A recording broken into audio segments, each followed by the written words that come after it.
ટોપી વેચતો હતો. તેની પાસે રંગબેરંગી અને સુંદર ટોપીઓ હતી. તે એકવાર એક ગામમાં ટોપી વેચવા ગયો. હાલો, ટોપી લઈ લાવ, ટોપી લઈ લાવ, લાલ પીળી ટોપી લઈ લાવ, કાળી ધોળી ટોપી લઈ લાવ, હાલો ટોપી લઈ લાવ.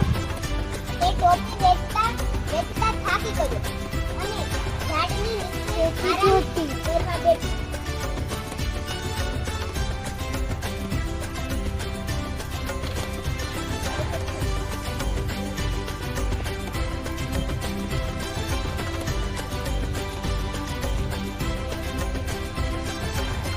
થોડી વારમાં ફેરિયો તો સૂઈ ગયો.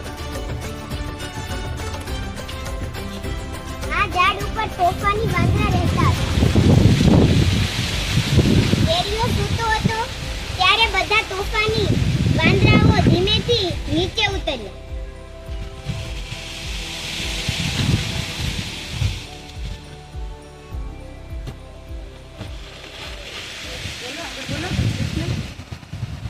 તેણે ફેરિયાની થેલીમાંથી ટોપીઓ કાઢીને પહેરી લીધી.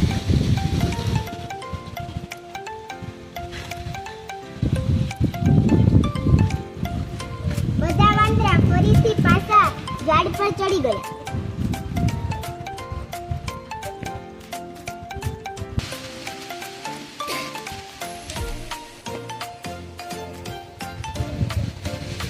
થોડી વાર થઈ ત્યાં ફેરિયો જાગ્યો અને તેણે જોયું તો તેના થેલામાંથી બધી ટોપીઓ ગાયબ થઈ ગઈ હતી. તેણે આજુબાજુ ટોપીઓ શોધી પણ એક પણ ટોપી મળી નહીં. અચાનક તેનું ધ્યાન ઝાડ પર બેઠેલા વાંદરાઓ પર ગયું. ફેરિયાએ જોયું કે બધા વાંદરાઓ તેની બધી ટોપીઓ પહેરીને બેઠા છે. ફેરિયો ખૂબ ગુસ્સે થયો. એ બૂમો પાડવા લાગ્યો, લાવો મારી ટોપી, લાવો મારી ટોપી. તો બધા વાંદરાઓ પર ગુસ્સાથી ચીચિયારીઓ કરવા લાગ્યા.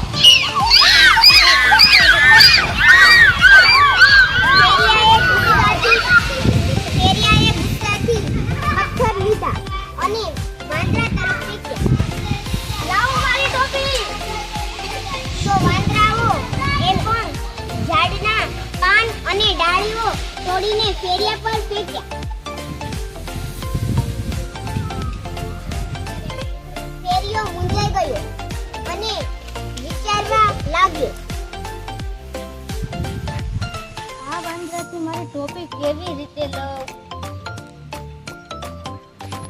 હવે આ તોફાની વાંદરા પાસેથી મારી ટોપી કેવી રીતે પાછી લઉં? ફેરિયાને એક ઉપાય સૂઝ્યો અને તેણે વિચાર્યું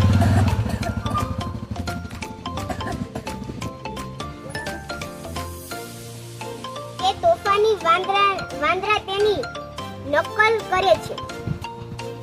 આમ વિચારી ફેરિયાએ પોતાની ટોપી કાઢી અને ગોળ ગોળ ફેરવવા માંડી. તો બધા વાંદરાઓએ પણ પોતાની ટોપી કાઢી ગોળ ગોળ ફેરવવા માંડી. ફેરિયાએ પોતાની ટોપી પાછી પહેરી લીધી. તો બધા વાંદરાઓએ પણ તેમ જ કર્યું. ફેરિયાએ પોતાની ટોપી કાઢી નીચે ફેંકી. તો બધા વાંદરાએ પણ પોતાની ટોપીઓ કાઢીને નીચે ફેંકવા માંડી. ફેરિયાએ ઝડપથી બધી ટોપીઓ ભેગી કરી લીધી અને ત્યાંથી નાસી ગયો.